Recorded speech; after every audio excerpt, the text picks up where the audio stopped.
Today's episode of The Sit Down with Scott Dion Brown is brought to you by Jeanette McKenzie, Realtor at Forest Hill Signature, and Jewelry Forever at jewelryforever.ca. Enjoy the show.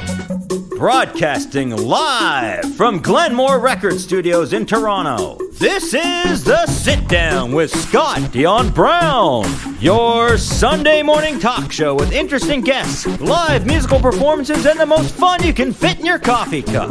Hosted by Scott Dion Brown and Regina Elena. This is The Sit Down with Scott Dion Brown.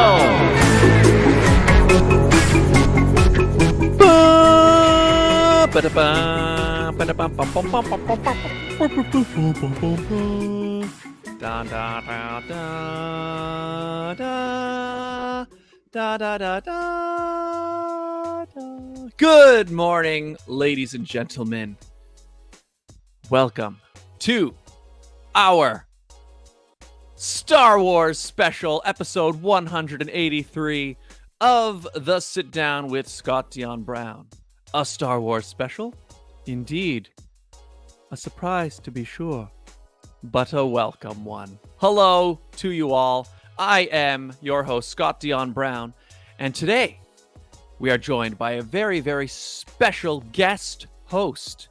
Regine is unavailable today, but she will fill us in on all of her adventures when she returns.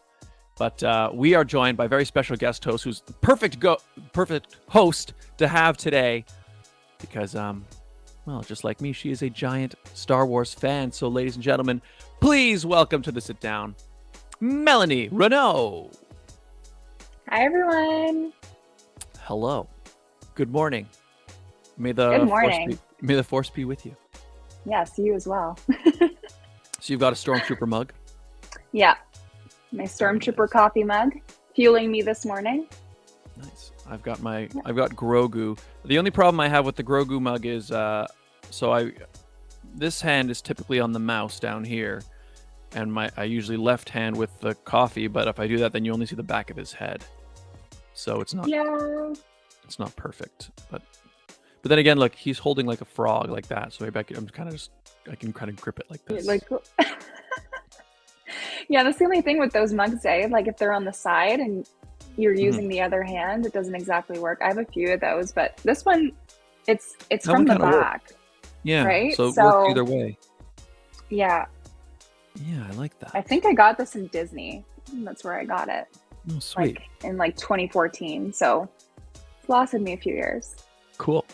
Have you been to, or I can't remember, was the Galaxy's Edge thing open there then?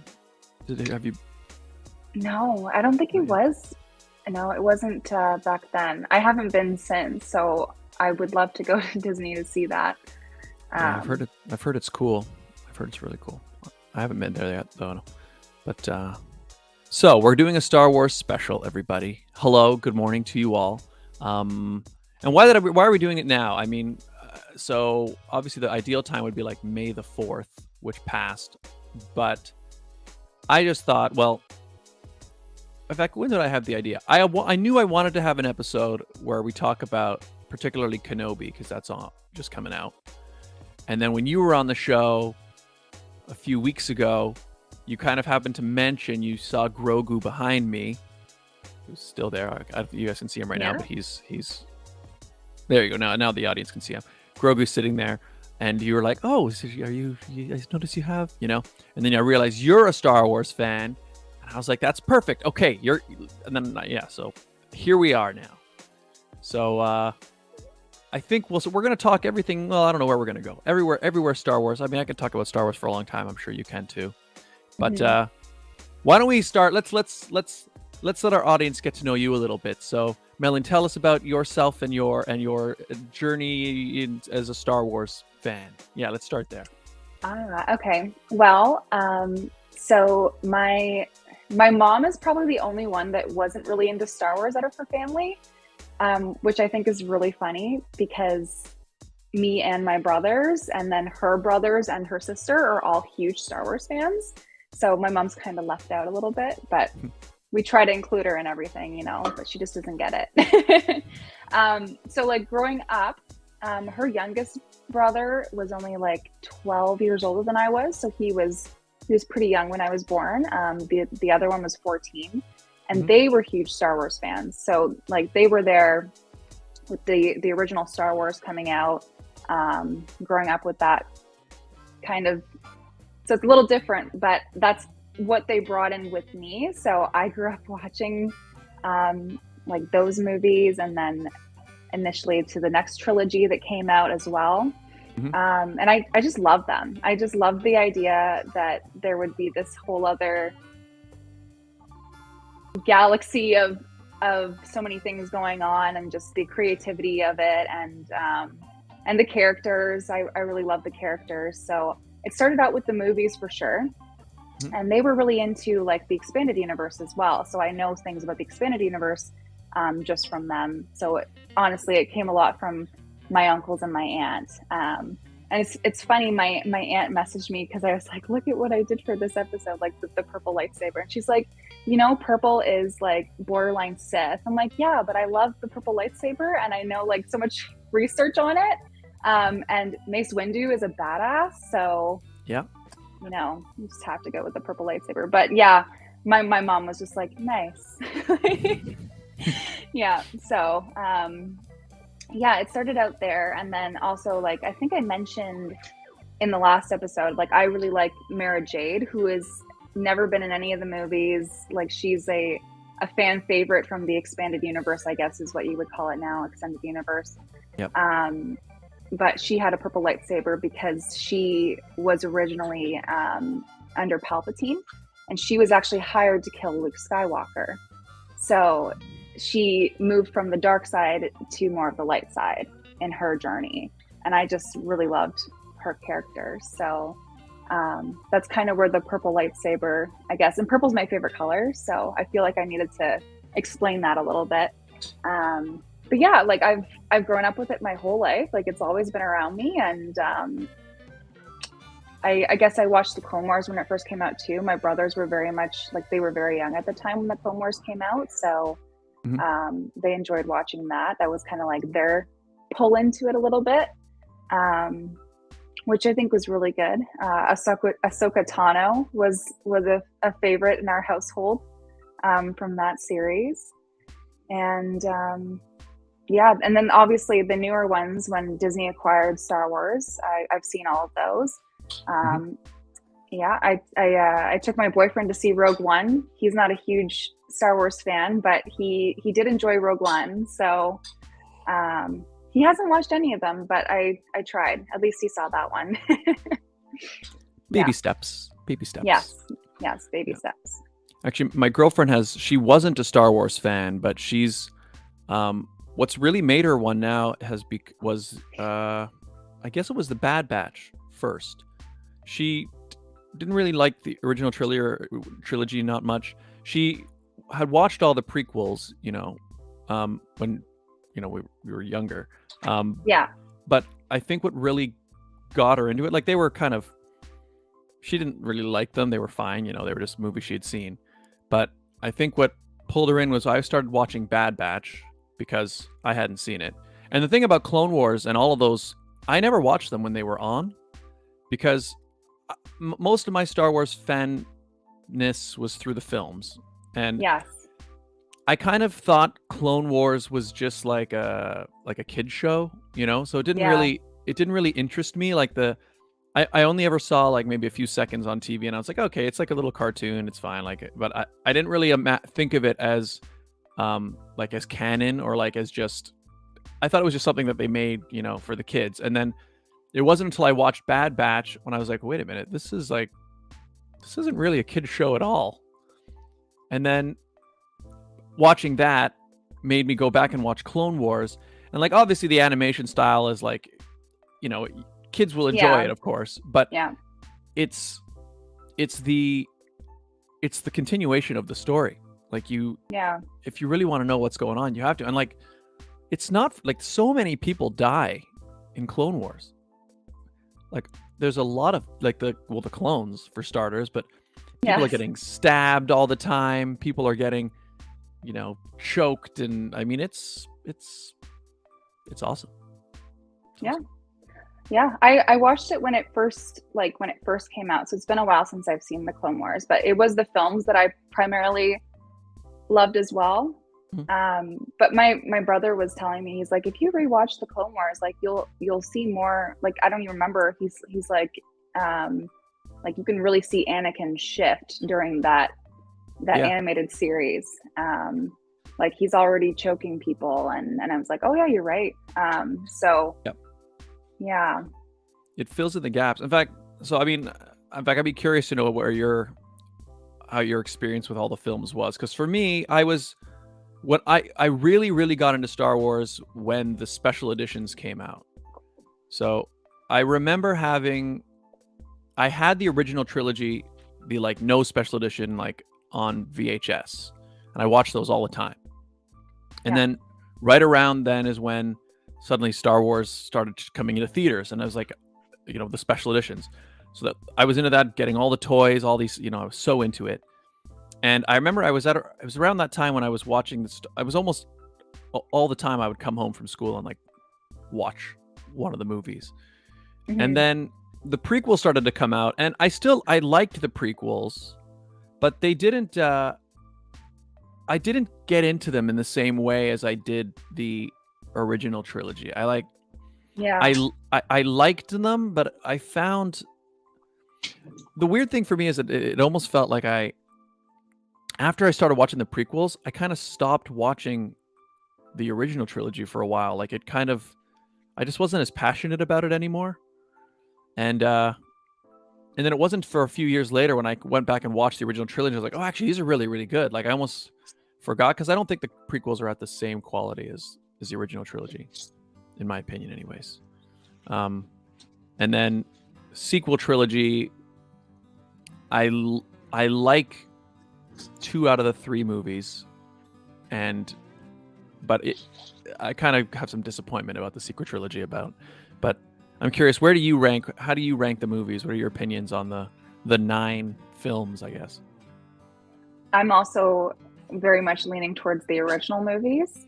The prequel trilogy, I don't know, I liked it, but I know what you mean. Like the original trilogy was what kind of brought it up for everything for me. But there are parts in the prequel trilogy that I do remember, and I just like, there's memes about them now, and it's just really funny. I don't know, like you've seen the ones where Anakin's like, I hate sand. It's the most meme. In fact, I don't know. I mean, I guess it's just the algorithm, but like I only get prequel memes, and I feel like there have been more, I guess, because Kenobi's on. I love prequel memes. It's just the most memeable trilogy. It's so good. Mm-hmm. Yeah, the newer ones. So I don't know if I think I mentioned this last time, but obviously I know the expanded universe, and I followed some of that, and not everybody knows this unless they've looked into it. If they just watch the movies, or they wouldn't know this kind of stuff. But in that, which Disney has just been like, doesn't exist anymore.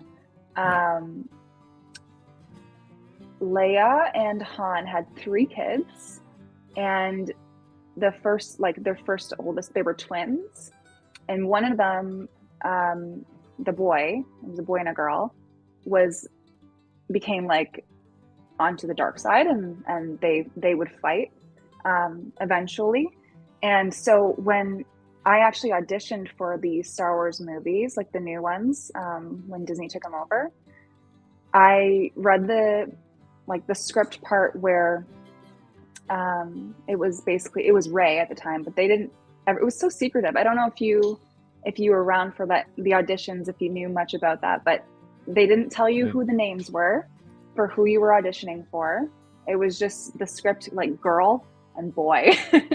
And so immediately I was like, oh, it's the twins. It has to be Han and Leia's twins that are going to be the new plot line. Yeah. And I was very wrong. So it was completely rewritten. So I guess like part of me was still kind of attached to that, because that's what in my mind happened after the movies. Like, this is the story and where it went. So like Luke never married Mara Jade because they were supposed to be married, and their son was supposed to be named Ben. Huh. So it's like they pulled elements from like Ben Solo is kind of like a mix of Luke and Mara Jade's son, and then also I think mostly Leia and Han's son, the oldest son, is kind of what they did there. So there's like elements that are pulled through, and I think that Rey's character is kind of pulled a little bit from Mara Jade in some ways. It's hard to explain, but I feel like there's like Mara Jade started to the dark side, but Rey had this history within her that she wasn't aware of, being the granddaughter of, Martin says it's Palpatine's clone that she's the granddaughter of, apparently. Yeah, I guess so. Yeah, because they call him his son, but I think it is a clone. Yeah. Yeah, I think it's not that clear. But yeah, like there's, and you know what, I actually didn't mind that link because I was like, why is Rey so special? And then that, like the link at the end there, I was like, oh, that was a good link. But yeah, there were things about the newer ones that just didn't do it for me, and I was like, I kept watching them, so I'm like, I just had hope, and I was just like, let's see where this goes. But I think part of me was just like, yeah, it could have been done a little bit better. And I think that things were happening very quickly too. It was hard to keep track of for some parts of the newer movies. Yeah. Well, in fact, it's interesting now that we have the prequel trilogy and the sequel trilogy, I kind of look at them as there are things wrong with both, but they're almost opposite things. Because when I look at the prequel trilogy, for me, it's like the story itself and everything that happens is awesome, and the universe is so cool. Like, it really feels like George, like he wrote a history, Yeah. And this galaxy, like it feels like a real place, Yes. And so if you just tell the whole story leading into the original trilogy, it's amazing. The issues that I have with the prequels, they tend to be more on the technical side, where like obviously now part of the reason it gets so memed on is because one, the script is a bit strange, particularly in the second movie, right? I watched the second film recently, episode 2. Yeah. Nobody speaks like a human being in that movie. It's so weird. Like they the way they all talk, it's like, I don't know. There's no way to describe it other than that's just how they talk in that. I don't even know. It's just it's such a strange. I like it, but it's weird. It's weird. Yeah, I think they were trying to be poetic in some ways. Yeah. With the writing, but yeah, I know what you mean, and that's probably why it's so memed. One of the scenes that we like is the scene where Kenobi's like, what word for word? I can't remember word for word now. Oh, it just left me. It's like, you were like a brother to me, like, or what was it? It's so common, like everyone knows it, but you're my brother, Anakin. Yes, and that's like, I've heard people take that and like change it to mother. You were my mother, like on YouTube. It's just like, it's I don't know. It's kind of dramatic, but like that's like the flair of those movies too. Yeah. Yeah. I'm glad that Kenobi has the same actors. Like that's something that I was very excited about. Well, I mean, not only that, like, obviously you did, you've seen Kenobi. Before the episode 1 starts and they have that big, like, basically a big previously on where they kind of show a whole, like, what happened in the prequels. Like, that sequence makes the prequels look so good. Like, you're watching them like, wow, that's amazing. I love that. Yeah.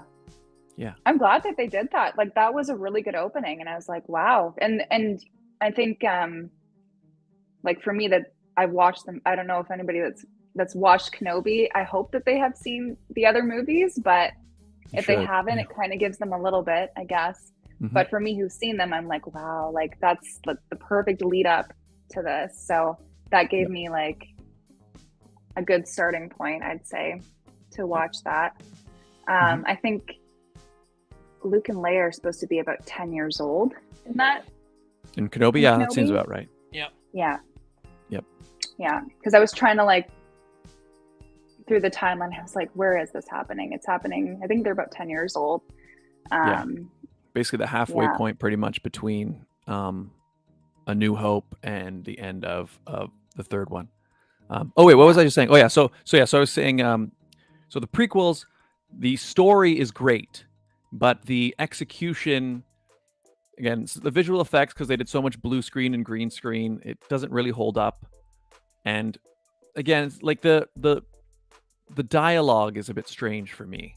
And like, and I think, it's interesting. I don't know if you've seen a lot of the behind the scenes stuff from like the original trilogy. And like one of the biggest things that all the actors always complained about, even in the 70s and 80s, was George's dialogue. They would all say things like, George, people don't talk like this. And then, but it sounds like in the original trilogy, they had like, even Carrie Fisher apparently was rewriting scenes, and I don't know if maybe actors were different then, or I don't know what it is, but for whatever reason, it seems like whatever strange dialogue he wrote in the original either got ironed out or the actors were strong enough that they were able to make it work. Because the dialogue in the original, I think, is great. Like so I'm not really sure what happened there, but anyway, so the prequels for me, great story, weird execution. The sequels are the exact reverse, whereas they are beautifully made. Like you can't say anything about the visual effects or the cinematography. Yeah, I mean, I agree. Yeah, incredibly made, but the story is, it just isn't at the same level. I mean, for me, it's it's disappointing in that.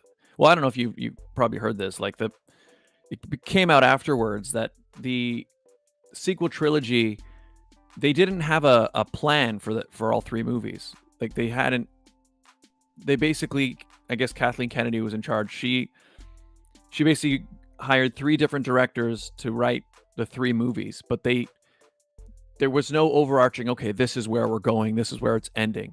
So like when in the first movie, J.J. Abrams, like he wrote it and he planted a bunch of seeds where we could see where they go, but nobody actually knew where those were going. And then they passed the next movie on to Rian Johnson. And then I think there was a third guy who was supposed to go who got fired, and there's a bunch of other people who got. And anyway, that's why J.J. Abrams wasn't even supposed to direct the third one. But so because of that, it's like, it's this kind of weird fragmented mess. And the reason is because they didn't have a blueprint. And then also I think they allowed, particularly the second film, he didn't seem to be that concerned with the stuff that was planted in the first film. He kind of just almost purposely cut them all off. And then you have the third movie where they're kind of trying to fix it because there was so much backlash from the second. And so for me, the sequel represents just a big missed opportunity. Like, I don't know how you go make a trilogy and not plan out what your story is going to be.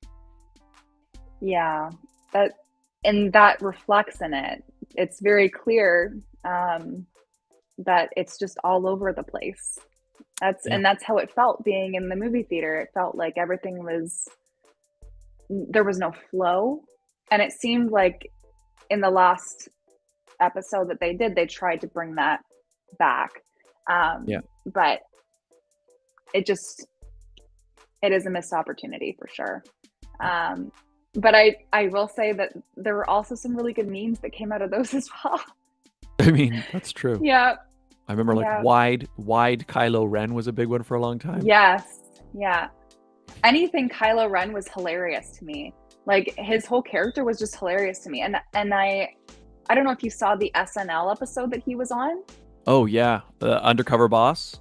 Yes. That was amazing. I loved that. Like that was really funny. And I'm like that part of it, I was like, well, I'm glad they made those movies just so that could come out of it. Mm. Yeah. Well, I mean, I'll say this: when Force Awakens came out, I really liked it. I still do. Like, I think I liked the new characters. You know, I know that there are people who pushed back. You know, some people didn't like Rey. They thought she was too powerful or whatever. I actually didn't have a problem with it because I've you know, thought it through. We can talk about that maybe. But like, I liked it a lot. The trilogy only started to lose me after the second movie, just because I remember, it's funny, the second movie ended, and I remember it very clearly as it ended, and I looked over at my brother because I went and saw it with him and a few friends, and we both made eye contact and both went, it was okay, it was all right. And then the more I thought about it in the days that followed, the more I disliked it, because you kind of remember things like, wait, why did that happen? Wait, why did that happen? You know, and so wasn't a huge fan. What I guess what's your thoughts? I guess we were already talking about the sequel trilogy. So do you?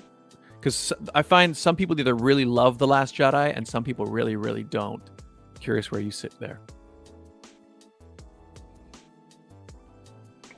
I understood that it was like, I'm like in between. I don't know. I'm in between with it, but like I said, like I'm just so attached to but I did like the characters in the sequel trilogy. I did like the characters. It's just the storyline that really kind of bugged me, and it just felt chaotic.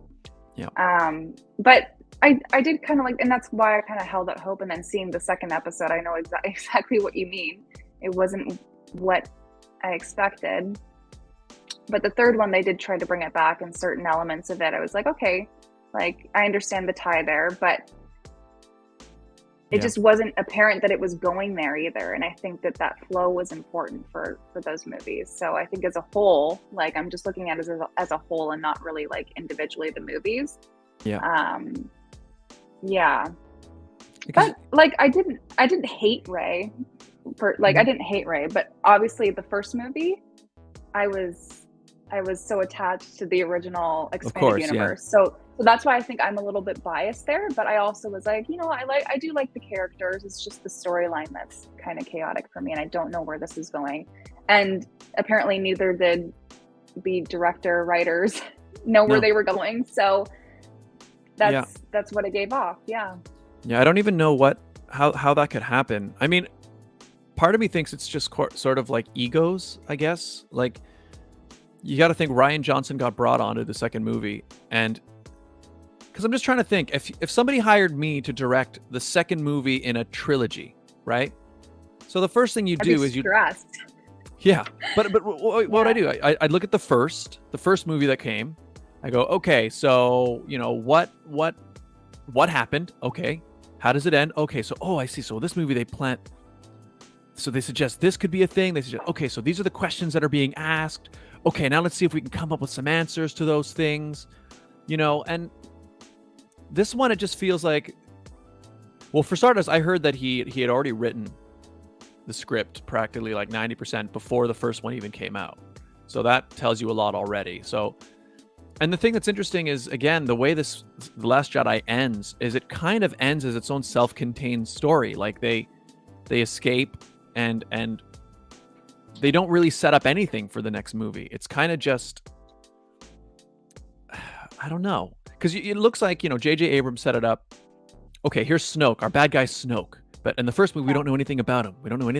Who is he, right? Second movie, you don't really find out anything about him, but they just kill him. They kill him. Yeah. And then the third movie, they're like, okay, great. So now we have a third movie. Who's our bad guy now? You know? And it just felt like, so they're like, okay, I don't know, let's get Palpatine, you know? I remember, I know you mentioned how like the third one felt so rushed. And I think it's, because they kind of try to make up lost ground. Like, how much better would it have been if like they had just teased at the end of the second movie, you know, that Palpatine was back. You know what I mean? Like if they had just, you know, maybe a message comes through, or like maybe before Snoke dies, we find out that he's just a clone, and or that Palpatine's been speaking. Like there's so many things you could have done if you knew where you were going. Yeah, those are things that had to be thought out in the first movie of the sequel trilogy that they made. Like they should have known we're gonna make Rey Palpatine's clone's daughter or granddaughter, Yes. and that's her back. Like she had like a fragmented backstory. We didn't know anything about her, and that's fine that it went that way. But they should have known, like as the writers, as the director, like they should have had that set up to go Yep. that way. Yeah, because I know, because the first one, it sounds like they were trying to set up that she was Kenobi's daughter or granddaughter, right? I thought that too. Yeah, that's actually what I thought. I was like, I think she's related to Kenobi in some way. I had theories in the beginning, but She hears like his Palpatine voice. yeah, and that would have made sense. But I wouldn't be surprised if we ever get to J.J. Abrams to be able to speak openly about it. He'd probably be like, yeah, that's probably what we were gonna do, you know. probably. And then in the second movie, Rian Johnson is just like, I have an idea. Let's just make her nobody. It's like, okay, fine if that's what Which you're was gonna do. weird. I don't think she should have, like that was what was bothering me. I'm like, who is she? Like they're making her look like she's nobody, and I think that there should have been some sort of element that was like, no, she is, like, Yeah. for sure. But the second movie really made you think that she was nobody. That's the thing. So it's like the first one they set you up, who is she? Then the second one they're like, she's Yeah. nobody. And then in the third movie they're like, actually she is somebody.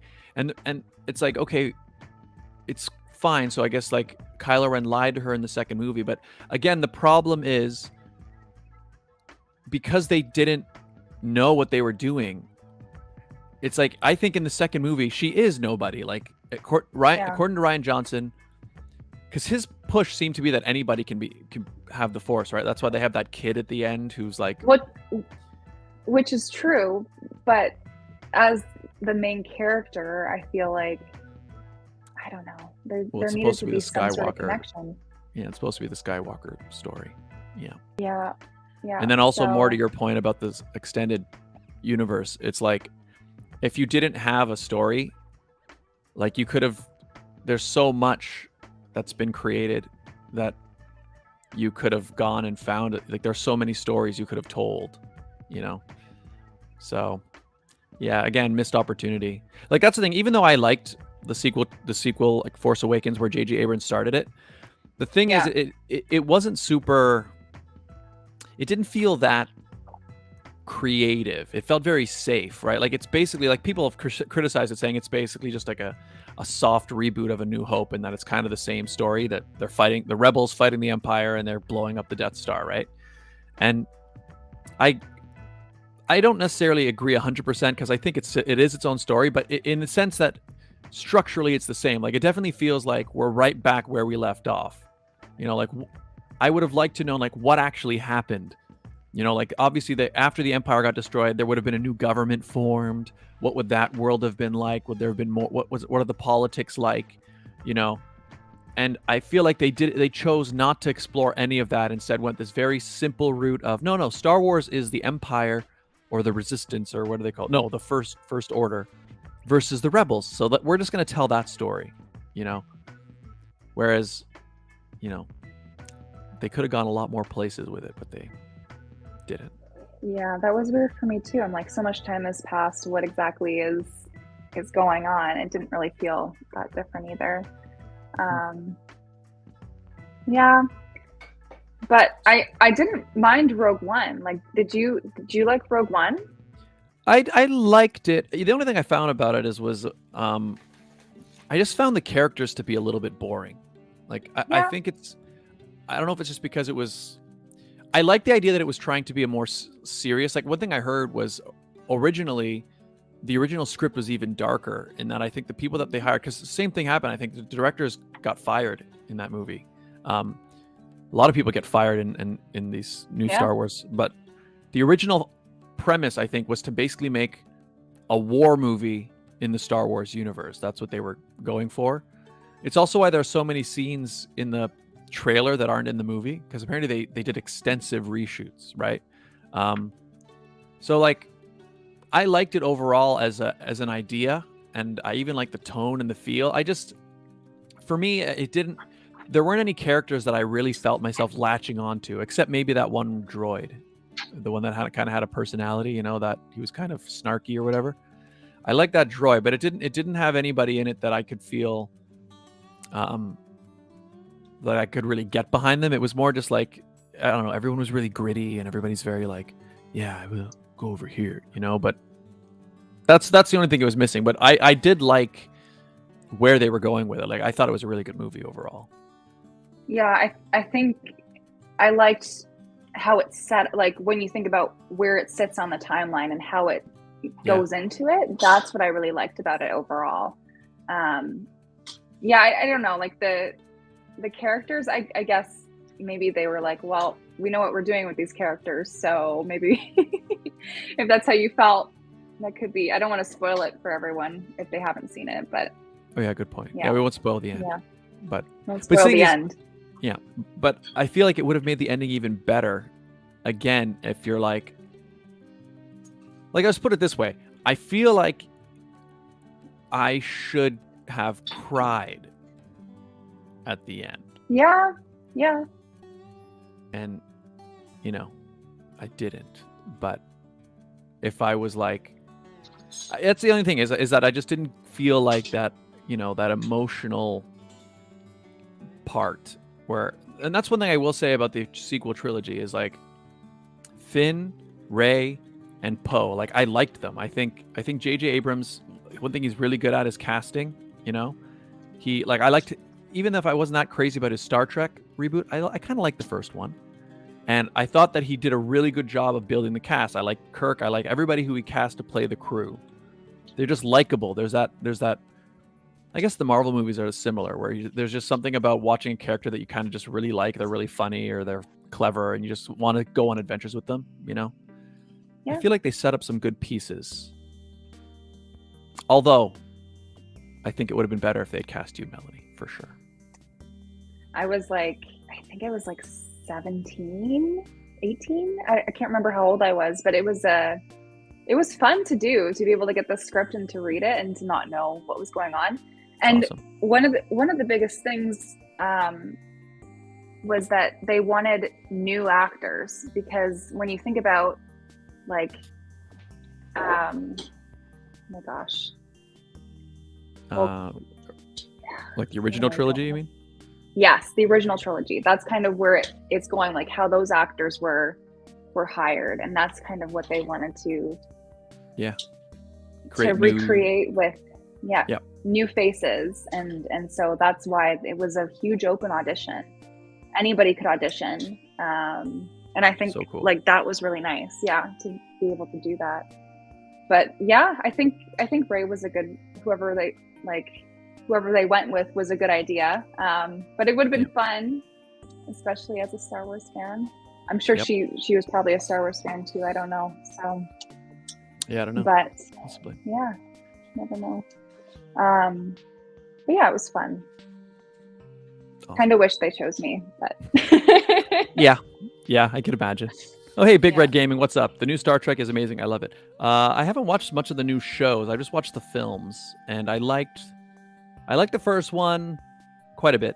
Second one, I liked it not as much, and then I didn't like the third one as much, if I remember correctly, although they're bleeding together a little bit. Okay, wait, let's quickly do the ads, and then I think we should talk about Kenobi. I want to talk about Kenobi. Because I remember we were like, oh, we'll start talking about Kenobi, but then we started talking about, I thought we'd get a... Anyway, we can talk about Star Wars forever, which is good. But anyways, ladies and gentlemen, today's episode of The Sit Down is brought to you by the following fantastic advertisers. The Toronto real estate market is growing and changing every day. In these challenging times, you need someone in your corner. Jeanette McKenzie, Realtor at Forest Hill Signature, is committed to looking out for you. She'll go the extra mile to ensure you have all the information you need to make a decision you can feel confident about. Purchasing a home is one of the biggest financial investments you'll make in life. Don't leave it to chance. Call Jeanette McKenzie at Forest Hill Signature. She's my realtor, and she could be yours. Call today at 416-523-0408 or email at JMckenziehomes@gmail.com. Jewelry forever. Conveniently located at CF Markville Shopping Center on 5000 Highway 7 East Markham. They do custom-made jewelry, repairs, and change watch batteries, all done on site. Jerry over at Jewelry Forever is an absolute artist. He specializes in making custom jewelry. If you have a vision for something beautiful you'd like made, you let him know. He is the man to make it, or they have an already beautiful selection of already made goods you can check out to find something special for someone on your list. And we have a great deal with them. If you mention the show, tell them Scott and Regine sent you. You'll get 15% off your purchase. That's right, 15% off. Get something beautiful for the special person in your life. Find out more at jewelryforever.ca. Also follow them on TikTok and Instagram. They post very interesting videos behind the scenes of making jewelry. And if you would like to advertise on the show, it's very easy. Just give us an email at radioshow@gmail.com. It's a great way to start a brand new relationship with a brand new audience. We do this show live every week, and we read the ads live every week, which means you can personalize the ads week to week. Do you have an event, a sale, something happening at a particular time in a particular place? You let us know. We let your potential client base know in real time. And let's make it happen. radioshow@gmail.com. And we're back. Hello, everybody. And hey, Big Red Gaming says, dude, all the movies are dope. And you started your own business. How exciting. Congratulations, Big Red Gaming. Well, hello, everybody. We are here talking Star Wars. Everything Star Wars. And we've got special guest host, Melanie Renaud here. And she has the Grogu Star Wars Christmas sweater. Adorable. Yeah, it's not Christmas anymore. If it was July, then I could say it's Christmas in July and get away with it. But one more month. Yeah. Nice sweater. Yeah, I found it at EB Games right before Christmas, and I was like, this is my Christmas sweater. And I've worn it more than just at Christmas. Yeah. So, yeah, it's really nice. Mm-hmm. Very nice. Yeah. Okay, we should talk about Kenobi.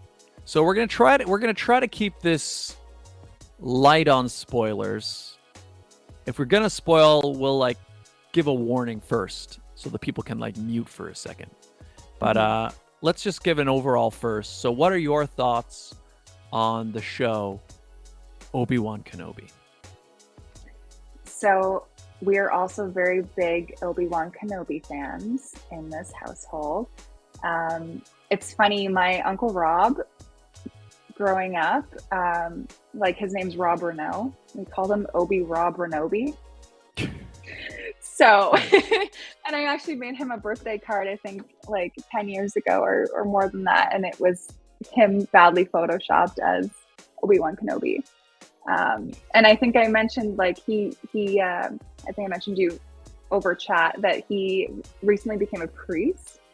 And I'm pretty sure that he has a picture of Obi-Wan Kenobi. And this is something I've seen other people do, that others think is Jesus, but it's so it's amazing. I love it so much. So so we were really looking forward to when we found out that they were doing Kenobi, and I have seen all 3 episodes so far.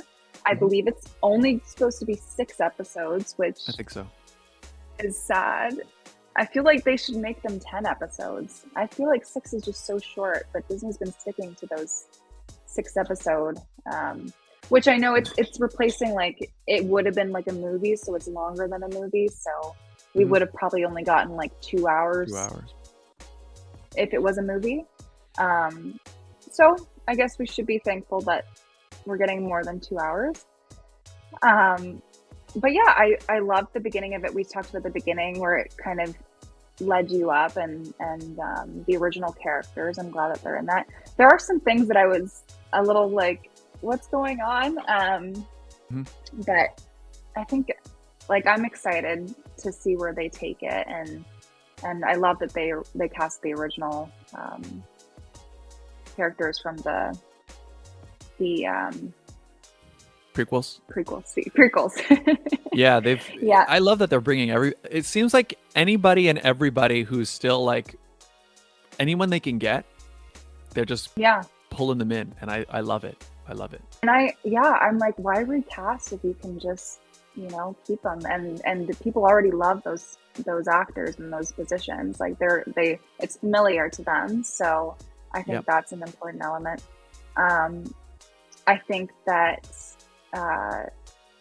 like Leia's character is cute, and there's some things about her that I'm like, oh, that's like, when she I'm not gonna spoil this if I.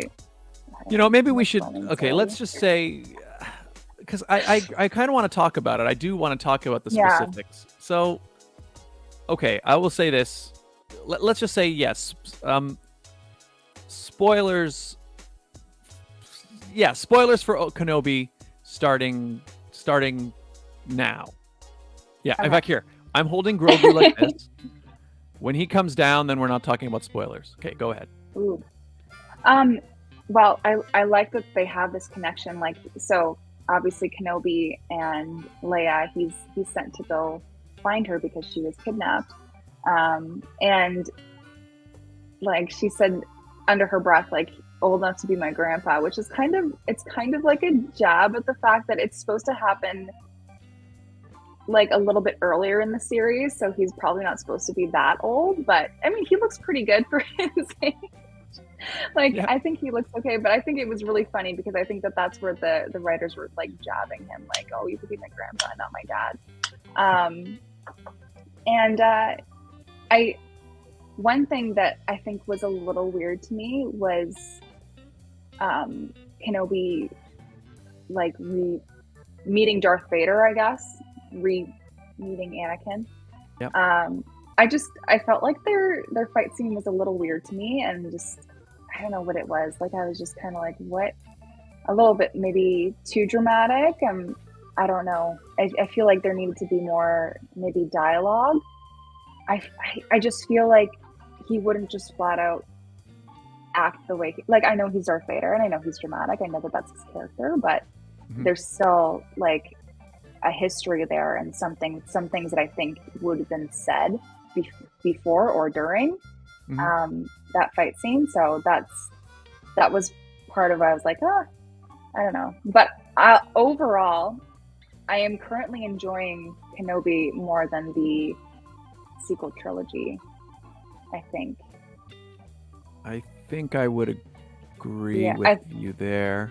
It's a little too soon to say, but I think I'm enjoying it more than the sequel trilogy is where I'm kind of standing on that, because I feel that there was a lot of hope with Disney taking it over, and I'm like, well, they better do something good with this, because everyone's really wanting this to turn out. So I've heard mixed reviews from some of the people I've talked to about Kenobi, but I think like it's hard to say until I've seen all 6 episodes, but I like certain elements of it. There's some parts that I'm a little like, well, what's going on? But overall, I think it's pretty good so far. Yeah, I'll give my take. Okay, I'm dropping this, and then I'll bring it up again if there's going to be any spoilers. There weren't even really that many in what you just said. No, right? There wasn't. Yeah, I guess they could have still watched. Yeah, but I mean, I think people. Okay, so I'm going to give it a grade, and I think the grade I'm giving it right now is a B+. Okay, which is a good grade. That's a good grade. Yeah, that's a good grade. In fact, maybe I'm too. Anyways, I'll just say what it is. Generous. Yeah. So here's my issue with it. I like it. I'm very happy that they're making it. In fact, the only issues I have with it have been on the technical side. I've watched it now. I've watched all 3 once, and then have I watched the second episode yet? I've watched the first episode a second time. Because I kind of wanted to go back and see, because the thing that was bugging me was that when it first starts and they show like that amazing prequel lead up, and then like the first few scenes, I was in it. I was like, this is amazing. Oh my gosh, this is wow. I'm really into this, Yeah. And then a couple things would happen and it would break kind of the immersion for me. And I think like 99% of the things that were taking me out of it weren't even the story. They were kind of technical, like editing wise. Yeah. Like I don't know. Do you remember the scene? It's very light spoiler, but we already mentioned how Leia gets kidnapped. but Yeah. the scene where it actually happens, like That's another. So go like ahead. she's such a slow, like, first of all, she starts to run away, and right away I'm like, the guy could grab her right there. Like she's a child, and she's not running fast. You can see very clearly she's not running fast. Yeah. Right. And it's like laughably bad. Like We so were bad laughing at it. yeah. Yeah. And We and were there's no actually laughing. Like, it's not, I know. And the thing that bothers me is, like, there are certain things that you go, oh, this doesn't look that great because, okay, it is a TV show. They don't have the budget of like a big budget, right? But this scene is like 3 people in a forest, right? Like there's no set even. So this is arguably the cheapest scene in all of Star Wars, right? Yeah. So there's no excuse budget-wise why it looks like this. This is just bad, I don't know, directing, bad editing. Like she runs under his branch, and then the other guy like bumps into it, but he's clearly acting like it's not, and then someone else, I'm like, just grab her. Like she's so small, and she's not fast. It reminded me of like animated, like I don't know, like kids show, like, and I kind of like just brushed it off and I just continued watching. But I actually was wondering if you were going to bring it up too, because I did want to bring it up as well. We were literally laughing watching it. Like, like, what is this? Like they could have grabbed her so many times. I just feel like, I don't know why that they went with that and they didn't edit it a little bit better or reshoot certain parts, because it's so tiny. Like they just need to grab her, like maybe make the chase less so, because I think making it longer just made it more hilarious. Yeah, I think they should have just, if that's what it looked like, they should have just cut it all together. Because you know what the weird part is? I watched it a second time. And from the very beginning, it makes no sense. For starters, they start the scene, and the main guy is from the Red Hot Chili Peppers. He's the bassist from the Red Hot Chili Peppers. I don't know if people knew that, but that's who that is. The main guy who kidnaps her. Yeah. But anyway, he's standing there in the woods, and she like runs straight up to him. So she runs straight at him, and then she doesn't see him until she's like 10 feet away from him. And I'm like, wait, you're telling me, so you were running through the woods, and you, like, if there's somebody ahead of you, you can see them far away. So you know what I mean? And then the 2 people, then she's surrounded, and yet somehow she still manages to escape, and she's not running fast. And then the guys that chase her, you can tell they're like running at a slow speed so that they don't catch her. They should have cut the chase altogether. They could have just been like, we're here for you, bag on head. You know? I think that would have been better, because I don't know, I just think it's hilarious though. It looks, but it just it looks so, bad. Just bad. It looks and then, like it does look bad. Yeah. And then what was the other one that took me out of it? Riva, not really spoiler, but Riva doing the parkour, like she's just jumping on the rooftops. It just didn't look good. Like it looks slow, and also clearly like she has wires, and like, is that her using the force, I guess, but it just looks like she's on wires. What I'm worried about is that the director of this is just not very good at action. Because what I've heard is that her skill set is like, apparently she made a lot of indie films, and she's really good at working with actors and getting the angles and getting like the drama out of a scene, I guess. And I can see that. But I haven't seen any action sequence in this show yet that I've thought was good. And I'm worried, because Star Wars, while yes, the drama is important, it's also an action show. So I don't know. I don't know. And so that's why it's hard for me to, I'm cautiously optimistic because I'm liking it. I'm liking it. Although even what you're saying about how their encounter, Obi-Wan's and Darth's encounter, it would have been, I kind of agree with you. Some more dialogue would have been nice to have. My hope is, again, we get more of it. Like, that's why I think I'm wondering if, like, at this point, we're kind of literally at the halfway point. And my hope is, like, the idea is that they want to show that Obi-Wan is, he's basically a broken man. He's got, PTSD and all that stuff. And my hope is through this series, he's going to find his strength again, and and then there'll be something. They're building towards something. But again, just the way certain things are edited.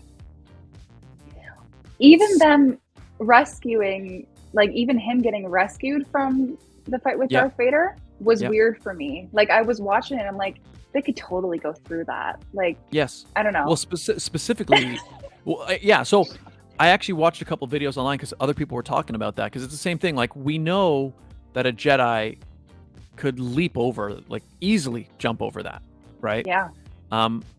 We also know that Darth Vader's suit, he could easily walk through that, right? He could. But I think what it might be, okay, I'll hold this. It's not a big deal. But what I think it might be is, maybe they're suggesting that he's like scared of fire a little bit, like it gives him like a flashbacks to when he burned, But it's possible. But he created it. It's just like, yeah, that's the thing. Like you're right. So he made the fire, but I'm wondering if maybe like, then it was smaller and it was controlled, and then when it got so big, maybe it gave him, But again, I also feel like editing wise and how they shot it, we should have had a better sense. Because the other option is that maybe he let them go, like he wants him to suffer and like, I think it's more let him go because he wants more out of the interaction is kind of what I took from it. But from an editing standpoint, I was like, they should have made it look like it should be more clear, right? Yeah. Yeah. Like, I know I talked about this with my girlfriend as well. Like, I shouldn't have these sort of ambiguous thoughts of like what, you know what I mean? Like, I should at the very least be left with, because it really did look like they were trying to show like, oh, well, there's fire in the way, so you can't possibly get him now. But I'm like, no, like we know enough about these characters. One, he could use the Force and move the flames. He could jump over the flames. Yeah. His suit is such he could walk through the flames if he wanted to. So if there's something else stopping him, there should be a sense, even if I don't necessarily know what it is, you should communicate in either like, a certain camera angle or something to show, oh, there's something else going on here, Mm-hmm. So I don't know. So anyway, I guess I'm kind of looking at this show now. I'm enjoying it. I'm obviously going to watch it. And I think, yes, I am more invested in it than, maybe even the sequel trilogy, because I'm not, at the very least, this looks planned, Yeah. I'm just cautiously optimistic, and I just hope they just don't ruin it. Like, just... Yeah. Because did you watch the Book of Boba Fett? No, I think I watched like the first episode. I didn't finish it. So,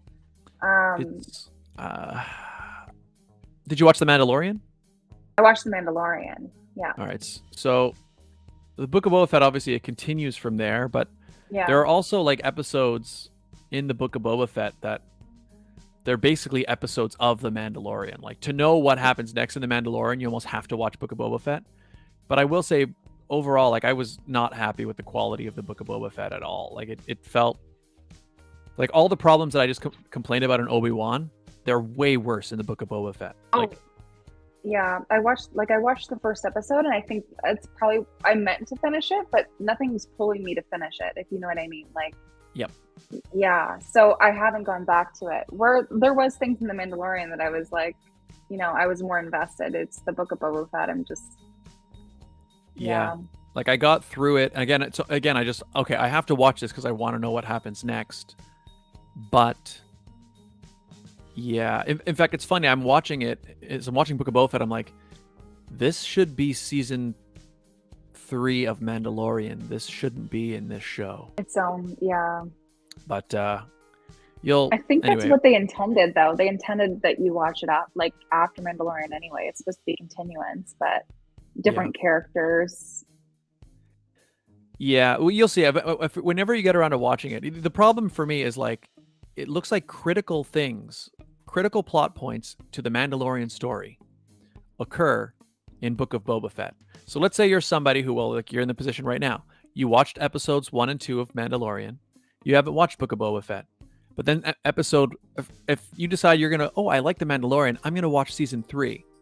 If you haven't watched Book of Boba Fett, you will be confused because things happen in Book of Boba Fett, and I'm like, why would you do that? Like, if this is your show, The Mandalorian, I shouldn't be missing important parts. Anyways, that could be a whole rant on its own. But yeah, well, they do that with, like, I've seen that with many different TV shows. So I mean, it makes sense. They want you to watch another show at the same time. Like, I watched Buffy the Vampire Slayer and I didn't watch Angel. And so I guess there's things in Angel that would have helped me understand things in Buffy the Vampire Slayer when I was rewatching it. So yeah, I don't know. And then more recently, like, you got The Flash, Supergirl, and Arrow, yeah. Yeah. So I think I was watching The Flash more, and then I didn't watch Supergirl until later on, and I wasn't watching Arrow like at all. So there was like, so you're missing whole. So I guess maybe you're right. Maybe that's just a thing they're doing. Well, yeah, I still don't like it. My thoughts on it should be this. Let's say you make a series, okay? You should be able to watch that series and get a whole story. Now, if you want to make a related series, a spin-off or something, that can be its own story. And yeah, sure, characters can bleed over and there can be small plot points, but you shouldn't be like missing. Like it shouldn't be like, you have season 1 and 2, and then it's like you can't go over here and like kill a main character, and then next episode, then you come back to this show. It's like, wait a minute, that guy's dead. When did that guy die? Like you can't do that, right? Yeah. Which I'm not saying is what they did but it's just the example. But it should. Yeah. Anyways, I don't know, but you're right. I guess it's a way to make sure that all of their properties get views. Like you got to go, oh, you got to watch all of these. You have to watch this one if you want to know this one. So. Yeah. So yeah. Anyway, why did they call it Obi-Wan Kenobi? They should have just called it Kenobi. It's my opinion. I thought it was originally just supposed to be Kenobi. Everybody calls it Kenobi. Like yeah, even when I thought it. Yeah. I think it was originally just supposed to be. Maybe I don't know. Maybe this is a Mandela effect already. Maybe. Because I was even watching some of Star Wars Celebration. I don't know if you watched any of that. It was like live streamed on YouTube a while ago, and even they were just calling it Kenobi. Yeah, it's way more catchy. I think so too. Do you have any predictions for what is going to happen? Well, Obi-Wan and Darth Vader are both going to survive. Yeah. But I guess at this point I'm very curious. Okay, predictions. Let me think. So obviously for me the big question mark is Reva. Because that's another thing. I kind of have an issue with her character because I'm not.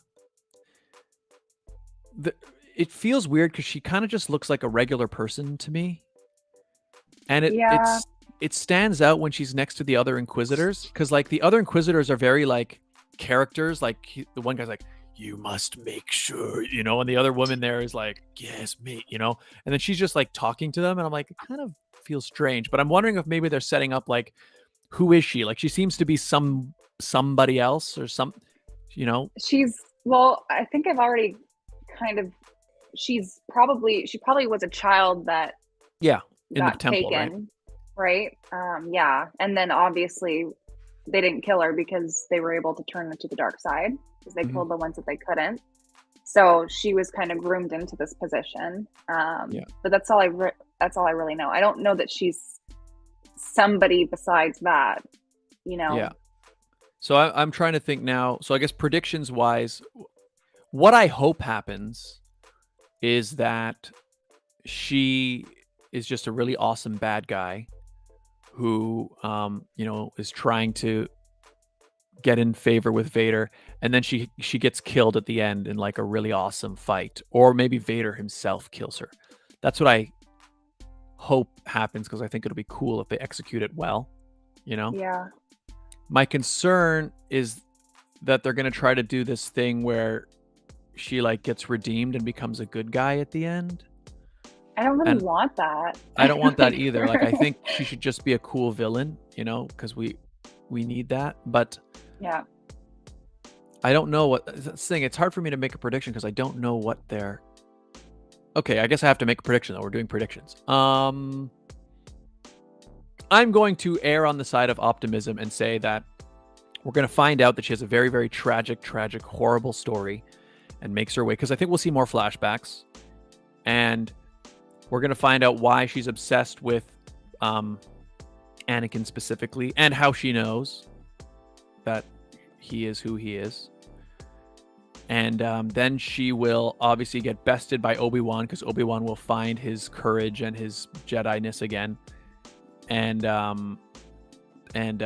Vader will kill Reva and very, very nearly kill Vader. I think that's what's going to happen. Obi-Wan will show, because it has to. The thing is, again, they better be being careful with the canon, but like we know for a fact that on their next meeting, Vader's going to say, when last we met, I was but the learner. Now I am the master, right? So that's got to be how it ends. So we need to establish that Vader at the end of this series has to feel like, wow, Obi-Wan really is the master and I am just a student still, That's how it should end. Will it? We'll see. I don't know. That's a really good prediction. I had a feeling that Reva would die is also where my head was going. But I would also like to see some more backstory because I'm already thinking that she was one of those children, obviously, that was force sensitive, that they just groomed into that position. So I feel like she needs a little bit more backstory in the show. I don't know if Darth Vader will kill. He did say that he would, like, either you'll get this position or I'm going to kill you myself, right? So,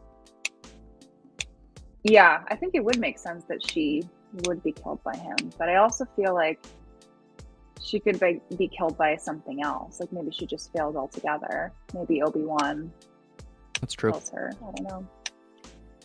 Okay, but what's your prediction? What's going to happen? It's really hard to make a prediction with this. Like that's why I was curious what you thought, because I'm not really sure where the story is going. Obviously, Leia's going to end up back with her parents. Like we know what happens in the original trilogy, so we know who doesn't die. Exactly. Yeah. So obviously she's going to be all fine. I'm going to end up with her family again. And I kind of like I'm like, this is how she met Obi-Wan Kenobi, so she knew to contact him as and I kind of like that continuance there, but it's so hard to say like what exactly is going to happen with this. It's not as clear, but my prediction is Reva's going to die as well. I don't know if it's by Vader. Obviously, the last episode, I'd assume there was some sort of better fight between Vader and Obi-Wan. I feel like there has to be. Yeah, I mean, we haven't even had one really. No, it's just like it was just weird, and I don't know, just more from it, I guess. But I like for the ending, I'd like for Obi-Wan to be more like in his strength and his, back to his former self. I'm wondering if we're going to be seeing Luke at all. My thoughts about that would be, I feel like we probably, obviously, so remember the little ship that he's trying to give him the toy? Yeah. So Luke has that in A New Hope, right? He's playing with it. Yeah. And so my guess is we'll see more in the sense that obviously he'll give him the toy and maybe Owen will be okay with him having it, I guess. But I don't think we're going to see much in terms of, because one thing that's very different in A New Hope between Luke and Leia, right, is like Luke is just, he's a kid, basically. He's a farm boy, right? He wants to go to the Tashi station to get some power convert, like that's all he cares about. Whereas when you meet Leia, she's like in the rebellion. She's like you know what I mean? So I guess they have to be very careful that Luke can't really have anything too exciting happen in his young life because he's Yeah. got to be super naive and kind of, whereas Leia, you can have her go on all these adventures because it establishes that she's already kind of a veteran, Yeah. professional by that point. So I think we'll definitely see Luke again, but I think it'll be very much on the periphery. And Yeah. it's kind of neat that we're seeing Leia's story because we don't really know anything about her, right? We don't get to see any of that before we meet her. So that's kind of cool. Mm-hmm. She's very little for like, Yeah. I don't know, she's very tiny. Yeah. You know what? I'm not, there are some scenes where I'm not totally sold on her acting. Yeah, I know what you're saying. I think she's cute, and like there's parts that but I also like, I feel like I'm not getting the same strength, and it could be because she's a child. Yeah. But I don't know, there's parts of it, and like I know they're trying to do that, but she's just so cute. Like, Yeah. You know what it is I noticed? I was getting almost feelings of like young Anakin, that actor as well, in that it just felt like, well, yeah, you're an actor yourself, so you like as a young child, it's like they don't necessarily have like all the control over like their facial expressions. So like in little scenes, for example, when she's walking, like she might be just glancing around, like, so she doesn't feel totally grounded in certain scenes. Whereas like say in the third episode, there's where she's actually just having like a serious conversation with somebody. Those scenes are on where like she's locked in on close up and saying the lines. Those are good, but any of the kind of more general scenes where they're walking around and she's giving lines, those ones, they felt just a little detached a little bit, and like when I saw the close-ups, I'm like, okay, I see why they cast her, because she was able to deliver that. She can make the sad face and say the lines, but it's I feel like she's not quite, I'm not 100% sold on her acting, but she is adorable, yes. Yeah. But we'll see. I think they could have maybe went with someone a little bit older, just a little bit, but I mean, there's parts of it, and it's hard with kids. Like it's hard with kid actors. So but yeah, it hasn't totally. I mean, again, the problem for me now is like that chase scene when you first meet her is so, like, it took me right out of the show, and so now it's kind of hard for me now when I'm watching the rest of it. Like, I've almost got like my crosshairs on her a little bit now because of that, and so it's, again, it makes me sad that happened, because I don't, like, I was so into it, and then little technical things happen. Like even there's, the scene with that laser gate, they're in that truck, and then the laser gate, and I'm like,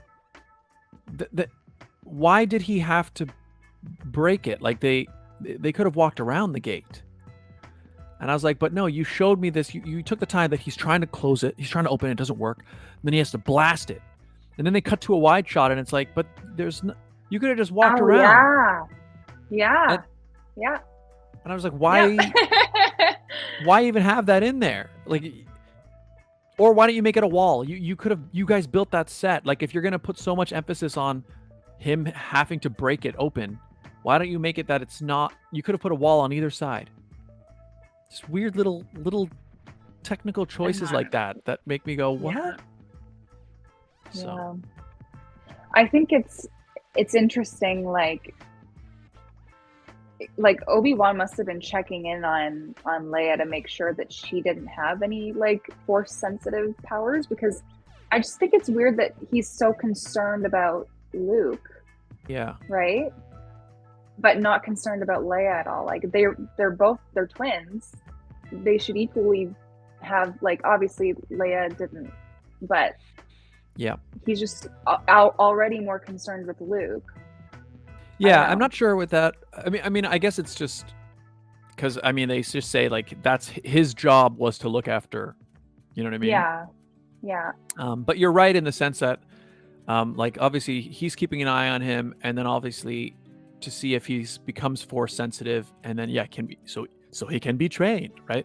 But you're right, because there doesn't seem to be any Jedi checking in on Leia. Yeah, because they just decided like, I think that's a little weird. Like I feel like in the beginning they should be checking in on both of them. Like there's just so much like Luke's the one that's going to have Jedi powers. Why is it Luke? Why isn't it Leia? Like, it's not just men that are force sensitive, and they both have the same parents. So I don't know, that's just weird for me. I feel like that they kind of missed something there. Like, they already decided, because they know in the like how it ends out. But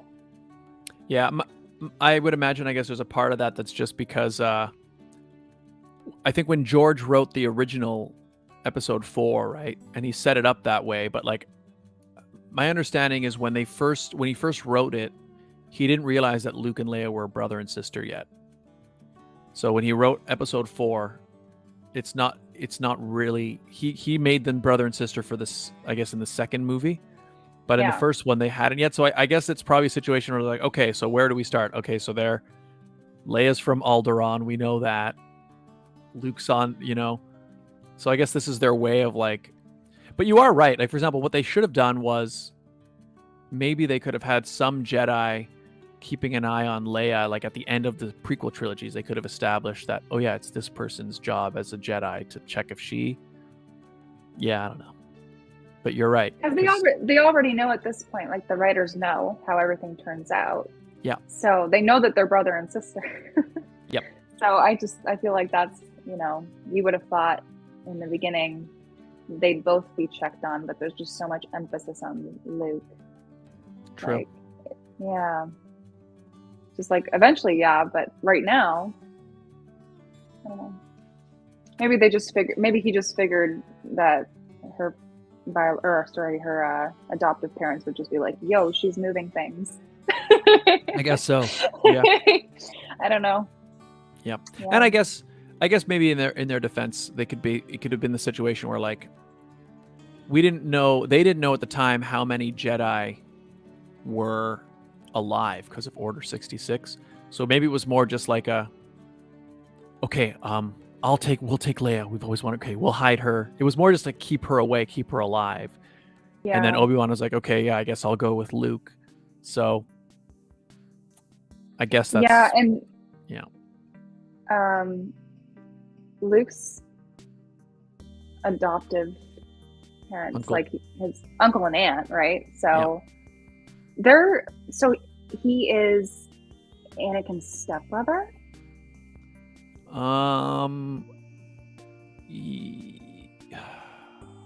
Yeah, because Owen. Wait, how the heck are they related again? That. Like, I never thought about it until watching Kenobi, and I was like, wait.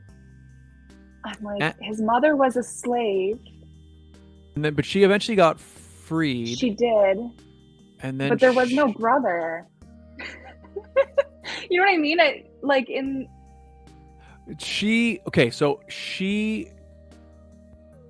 I don't know if she married a guy, but let's assume Anakin's mom was eventually freed, and then I think let's say she married this other guy, and I think that guy is Owen's brother. I think that's what it is. I think because I remember in episode 2 or 3, whichever one, where Anakin's mom dies, there is a scene that I think got cut, but it's in the extended one or whatever, where he meets his mother's husband, who's like, oh yeah, then they took her, and he tells a story of how and I think that person, is Beru's brother, or Owen's brother. Now I'm not 100% sure, but it's there's some stuff missing. Yeah. I'd never thought about it before, but now I'm just like, oh wait, this is confusing. Yeah, I should try to see that extended. Yeah, because I don't think I've seen that. Yeah, I think it's on. You'll find it on YouTube. But he kind of talks about how that they were living together and they were happy, and then the Sand People took her away. And but I can't remember. I think he does say who he is, because at the end of. Wait, or is he Owen's father? It would make sense to be Owen's father. I think maybe that makes sense. Yeah. He's quite young at that time. Yeah. Yeah. Yeah, maybe that's what it is. Maybe that's what it is. And then Obi-Wan yeah, that would make sense because I'm gonna have to go watch that again. It's been too long. I am too. Yep. Okay, so yes, Kenobi, I'm cautiously optimistic. I'm enjoying it quite a bit, and I think it's awesome that they're getting everybody back. You know, the other thing that makes me happy as well is just how the prequels got a lot of hate at the time, particularly from, I guess, older fans who are like, you know, real diehard fans of the original trilogy. You know, I was quite young with the prequel trilogy, and so like I wasn't as offended by Jar Jar, for example, as like the adult Star Wars fans were. In fact, I recall watching episode 1, I found Jar Jar to be pretty funny. I didn't actually find him super annoying. He was funny. He's gotten more annoying to me as I've gotten older, but Yes. you know, but I didn't hate him at the time. But the thing that I didn't like was that a lot of the actors who played these characters really got a hard time. I know Hayden Christensen didn't have a good time afterwards. The actor who played Jar Jar didn't. The kid who played young Anakin didn't. You know, and even the ones who didn't get a lot of backlash, again, it's like the prequels kind of had faded into like, you know, this thing that nobody likes to talk about. But now what's nice is we're seeing all these prequel fans that were kids who grew up with it. And now I feel like Hayden and Obi-Wan and all those guys are kind of getting the love they deserve. So that makes me happy. I agree. Yeah. And I've never liked this thing where people attack the actors that play characters. That doesn't make sense. Yeah. I don't know. I like that they're cast, that they get to, like, there is that link now. Like, I don't know. I like that was casted that way. So yep. Yeah. I was afraid that they were gonna have new people. Like, I was like, oh, it's not gonna be the original actors. I was like, there's no way. And then it was. I was like, oh. So that's something that really pulled me in. But did you watch the Han Solo? Solo, a Star Wars story? I did. Yeah. What'd you think of that?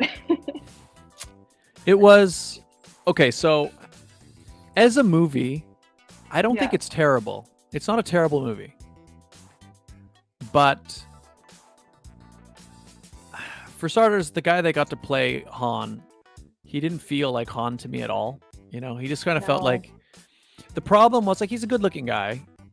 He didn't really look like Harrison Ford, and obviously what are you gonna expect? But his voice, his mannerisms, like I didn't get a Han feel, you know? I also think it's a movie that didn't really need to exist. It didn't. I think they just felt bad.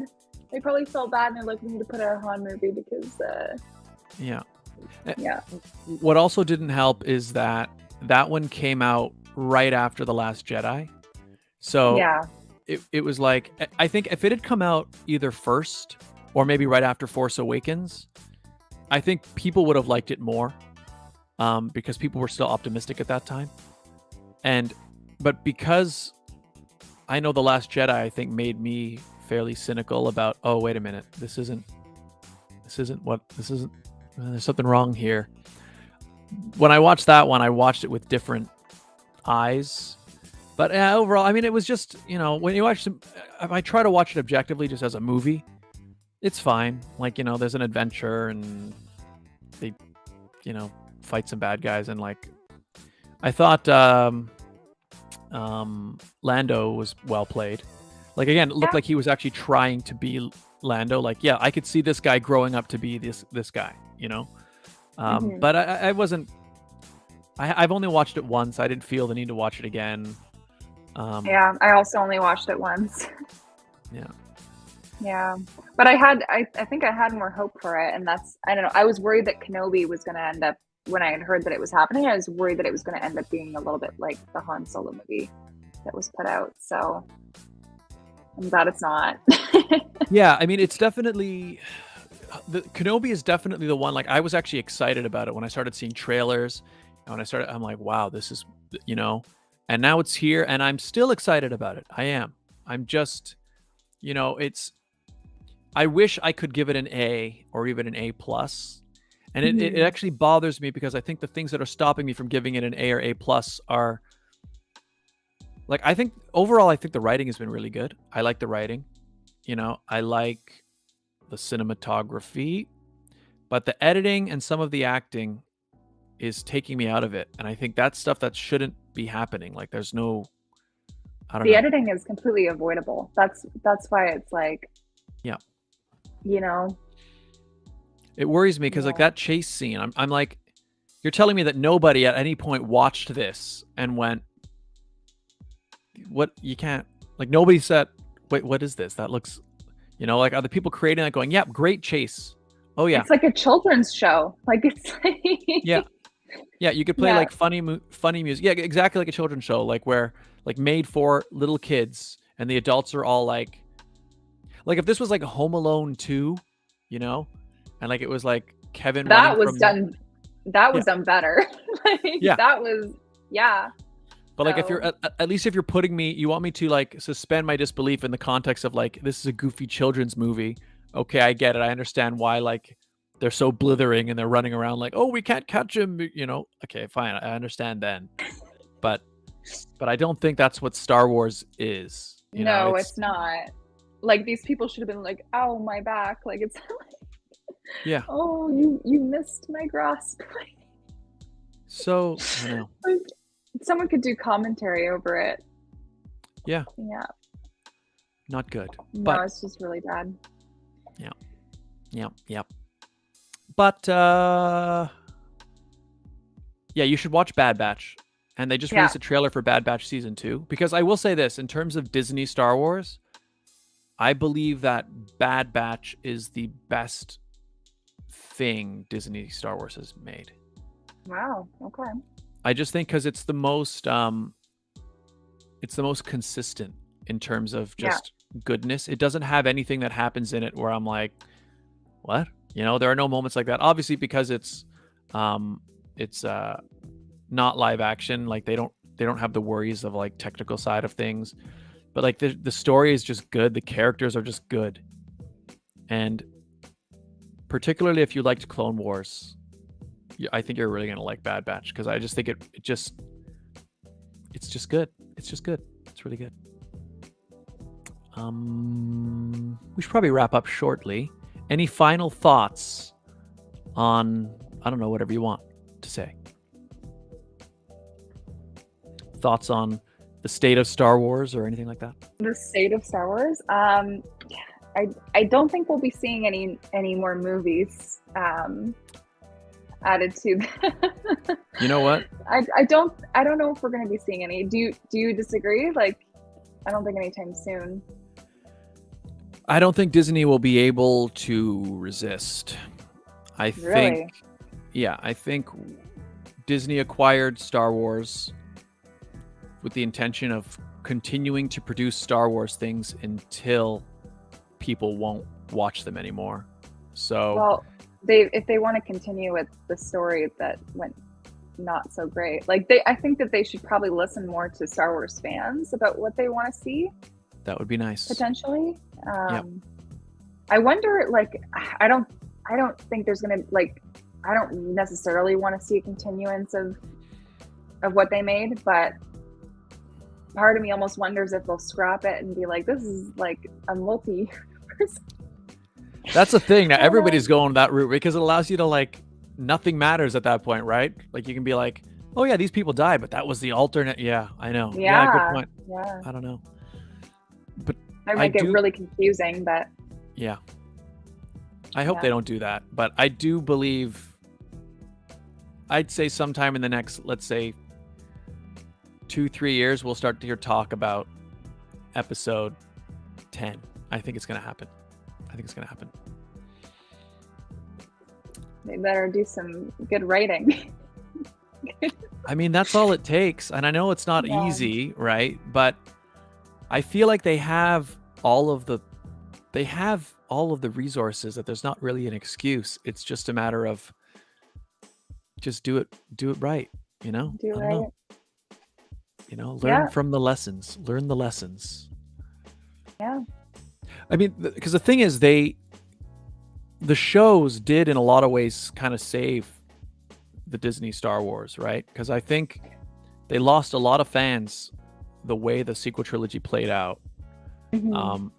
But I think they were able to, the Mandalorian and all those brought it back, which is interesting because now now it looks like they're actually looking to the extended universe Yeah. to bring those characters in.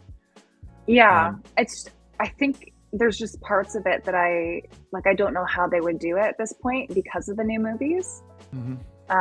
Like Mara Jade, who I like, we see Luke is alone by himself for years. So obviously he didn't get married. He didn't have a kid. Like, so how would they bring her character in? Like, there's things that they can't do now, So they've missed a lot of good opportunities to bring characters that fans already love.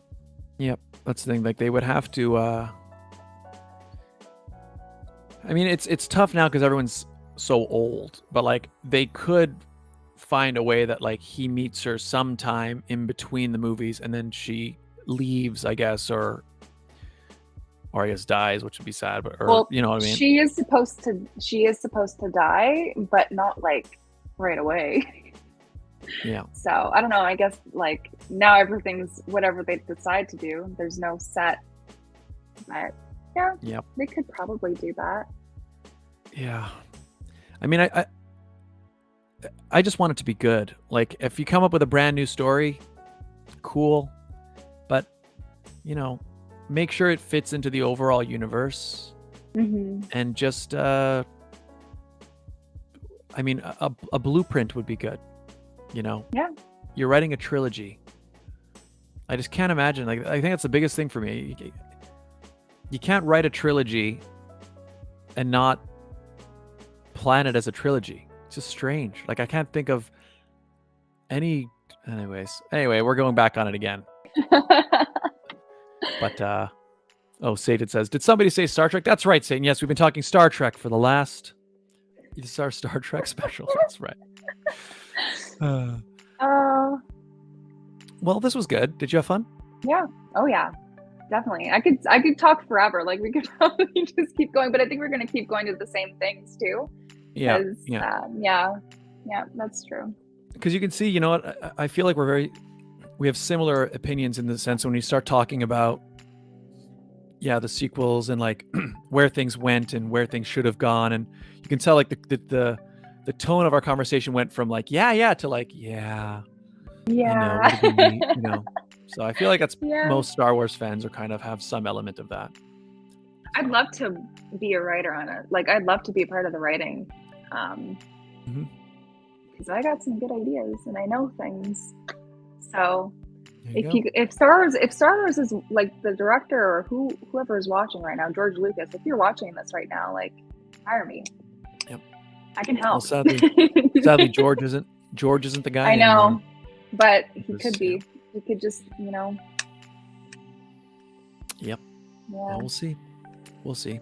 Melanie, where can people find you if they want to follow you on social media and all that?